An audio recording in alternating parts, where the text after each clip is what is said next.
Hello everyone, and welcome to our backyard. It is April 29th, and that means it's time for my April backyard garden tour. What I'd like to do is start out each garden tour the same way. I pan from left to right just to kind of get a view of the garden, and then I'd like to start in a different section each time. My name is Crystal, and I garden along the Texas Gulf Coast in Zone 9B now.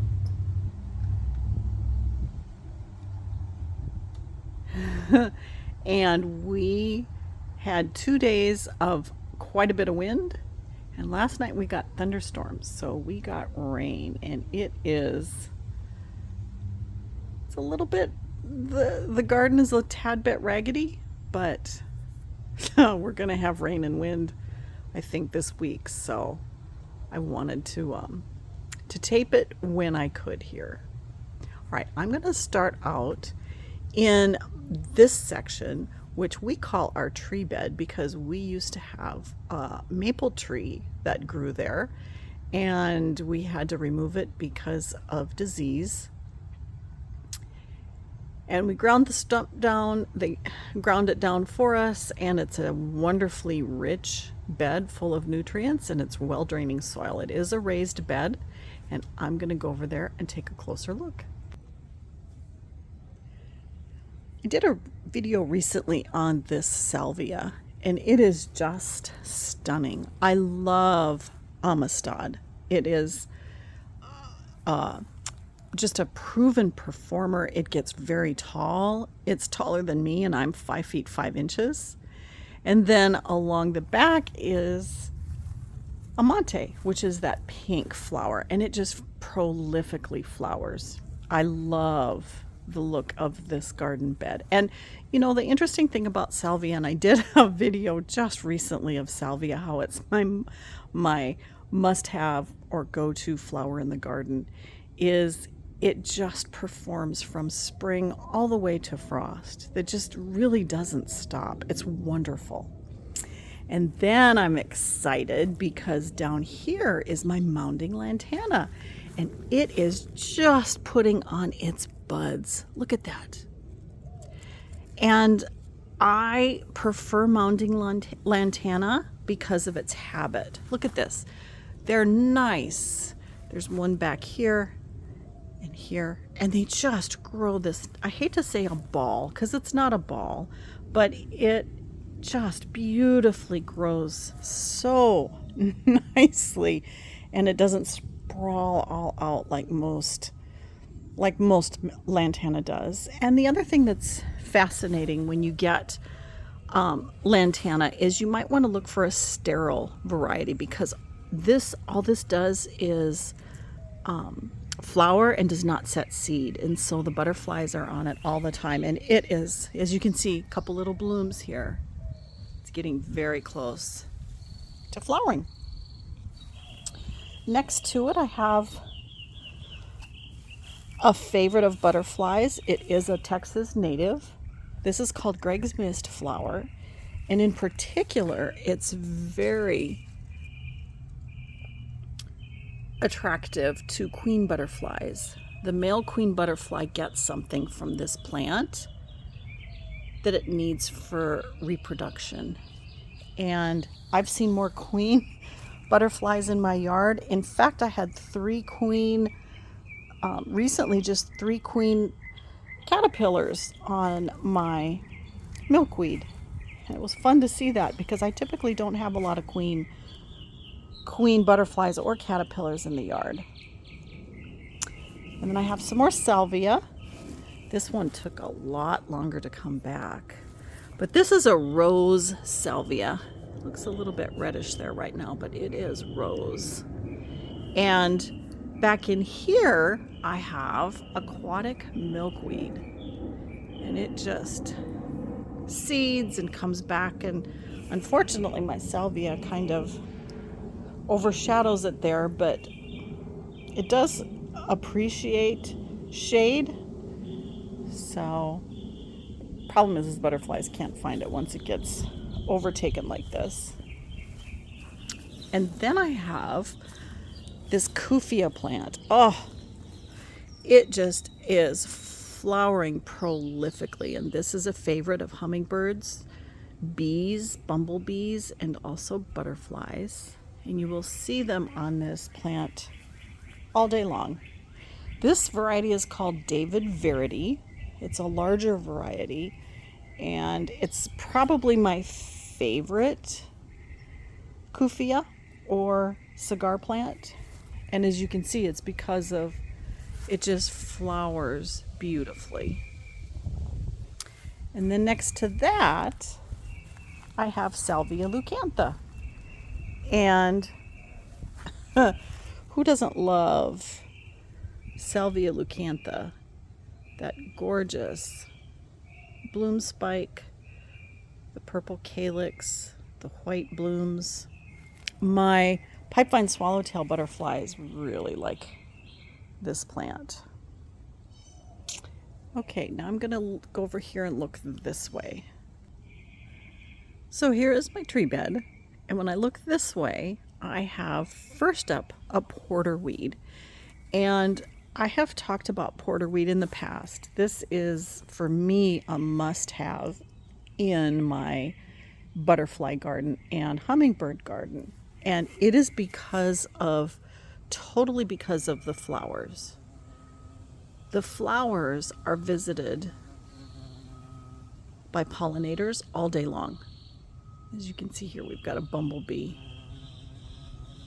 And the reason is because it fills with nectar all day long. It's not like once it's one and done, it will refill with nectar. Also, what's unique about this plant is it will only flower along a short section of the long bloom spike. And when that's done, then it just keeps flowering in a different section along the bloom spike. This is a bloom spike that's finished. I need to deadhead that. And so I've got two. I've got this red and that purple. So let me go over to the purple. These porterweed, I do have them in containers, and I had a purple porterweed here that grew as tall as my 6-foot fence. I do have them in about 6 to 7 hours of sun, and I have different colors of porterweed. So this is a hit in any butterfly and hummingbird garden. And then I have a little 4x4 raised bed. And right now I have a couple of things that have reseeded, but I've got a couple of annuals, ground covers, that I'm going to put in here. And in the front I have a phlox, a John Fanick phlox, which is a native in the San Antonio area, actually. So this is a Texas native phlox. And then I have a blue chiffon Rose of Sharon. Not going to tell the funny story about this all over again, but this plant is finally starting to somewhat look like a shrub. When I got it 3 years ago from Proven Winners, they sent, I think, the smallest plant they had in inventory. And it is taking a long time to get to 3 feet. Okay. So when I pan and I look over here, this side is the south side. So my house, and I have the south side, which I call the south garden. It does not drain well, and so I do have raised beds, and I also plant in containers. So let me get closer. I did a video this spring on my native coral honeysuckle and how it just sustains so much life. I love these vines. I do have them trellised, I have them planted in the ground and in large containers. Let me get a little closer. In springtime, it just bloomed, which is wonderful. It was in March. And when not a lot of other things were in bloom, it was blooming profusely. And the hummingbirds that are migrating really appreciate this. And after the bloom cycle, you get berries. And these are green right now, but they will turn red. And birds eat them. These berries sustain quite a few different birds. And I have berries. These are just covered with berries at the moment. Like I mentioned, this area does not drain well, and so I do have raised beds, but I also plant in containers. And so I'm going to go in the back next. We froze this year in January, and it got down to 19 degrees here. My outdoor sensor, I think, registered 19.7. And I have 3 firebush back here, and a couple of large leaf, and then a smaller leafed. These will die to the ground in a freeze, so we cut them off and they come back from the ground, from their roots, and so they're coming back very well. And then in the way back, I have a Cape honeysuckle, which is not a native. The firebush are native, I think, to Florida. I don't think Texas, but they're certainly naturalized very well here. And the Cape honeysuckle is not a native. It flowers a beautiful orange cup-shaped flower that blooms all late fall and all winter long. And if it doesn't freeze, it will bloom in through the spring. And so I do have it planted in the ground, and it comes back for me every year. So when I pan this way, I have a lot of native Salvia farinaceae. I have both the white and the blue/purple all throughout this bed. I have a butterfly bush. This happens to be a Miss Molly butterfly bush. I really like the magenta colored flowers. Of course, butterfly bushes are also a butterfly magnet. And I did have an extra Greg's Mist flower that I'm curious to see how it does in this bed, because if it spreads throughout here, I'll be very happy. I also don't mind because I've got some Salvia farinaceae that is going to be here. So I did have pots here, and I'm going to try to grow this in the ground, which shouldn't be a problem because it seems to just love this bed. Ah, my birds are sure happy, aren't they? They are singing. This happens to be a blue porterweed. The flowers are a lot smaller, and this bloom stalk is certainly a lot thinner. It seems like it's purple, but actually when you get it next to the purple, you can see that it is different. So let me come out.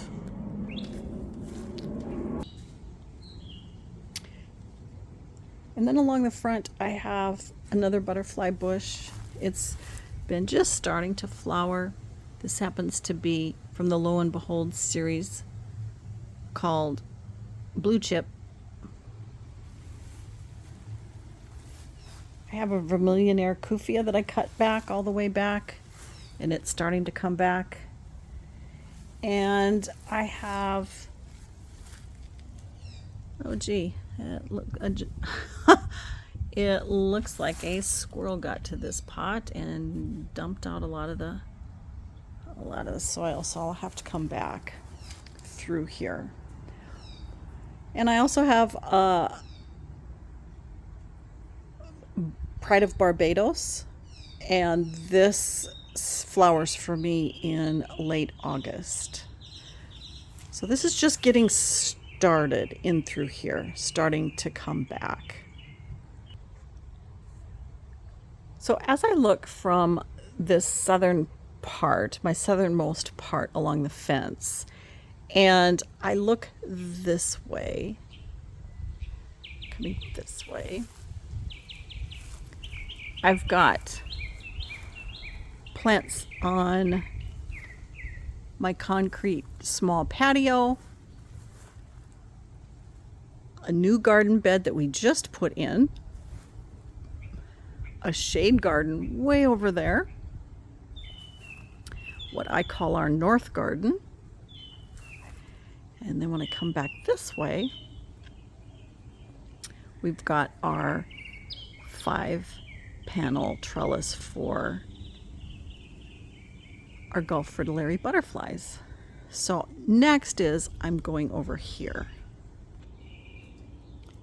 So as I'm on the end, I have a couple of containers. This one has native passion vine, and this one is new to me. This has hot lips salvia.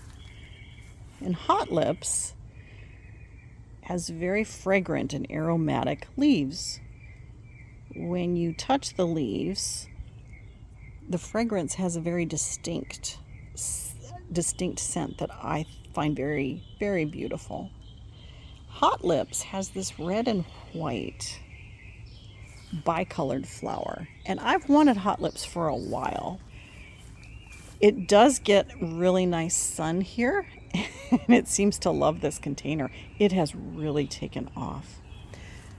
Hot lips also has, I've got some flowers that are just white on the plant, and I also have some flowers that are just red on the plant.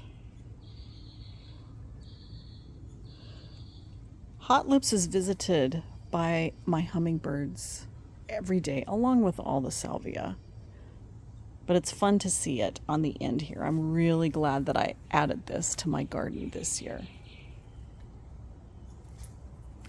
This is a native passion vine, as I mentioned. This is called cottonleaf passion vine, and that's because its leaves are kind of fuzzy. And this is the Gulf fritillary caterpillar. So since I have this host plant, I have Gulf fritillaries in my yard almost all year long. And this is not a native. This is a hybrid passion vine called Incense. And one of the parents that it's crossed with is the native maypop passion vine. But I have a 5-panel trellis that the passion vine absolutely will cover, and you can't even tell there's a trellis up there. There's so much of the vine. So the caterpillars, you can't even tell that they do any damage because there's so much of the passion vine that I do have. All right. I am going to now go this way. And this beautiful shrub is called a flame Acanthus shrub. And this is a Texas native. It will bloom a red tubular flower. It also is a host plant to the Texas crescent butterfly.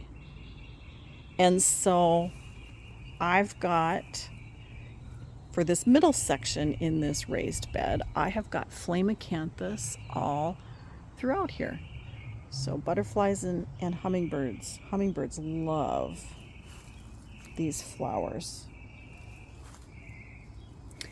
And on the flame Acanthus, here is a Gulf fritillary chrysalis. So just happen chance I saw the Gulf fritillary on this branch of flame Acanthus, and it's like, he's gonna make a chrysalis, and he sure did. So this is nice to have these type of bushes in the trellis bed to offer protection and also a place for the Gulf fritillary. Oh, there's a Gulf fritillary butterfly flitting around.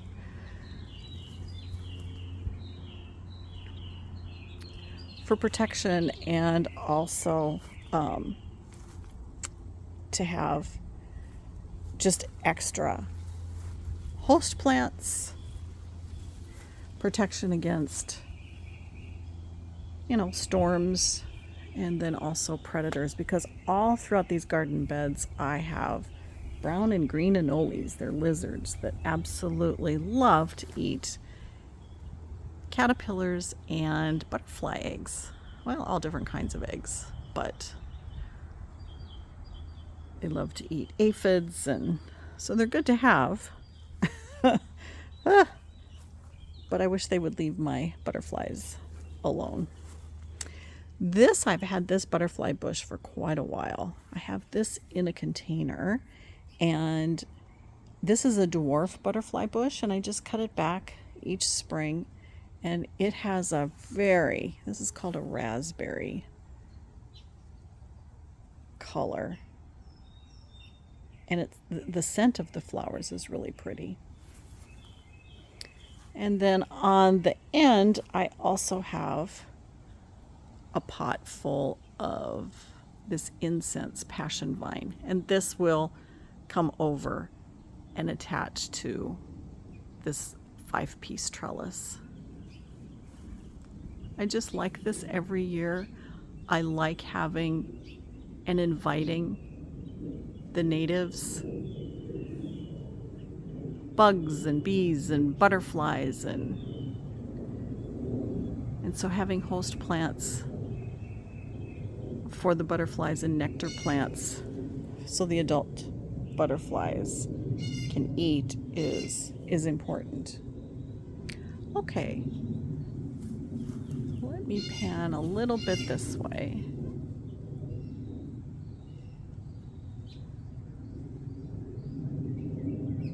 Lots of activity. Lots of butterfly activity going around. Because this is getting longer, I'm going to split this into 2 sections. So today I pretty much did this south section.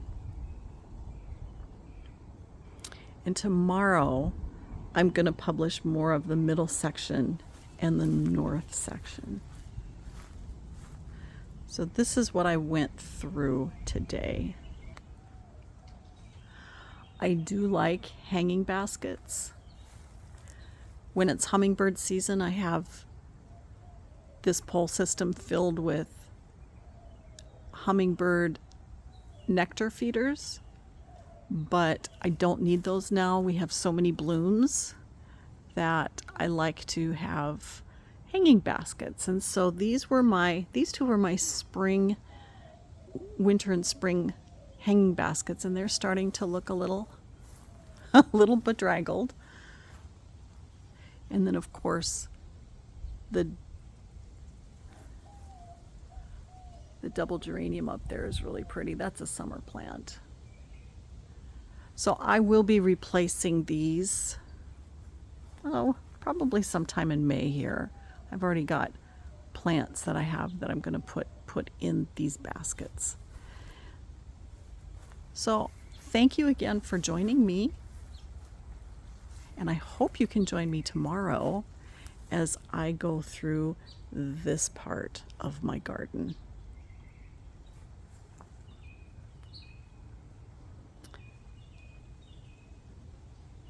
So thanks for watching.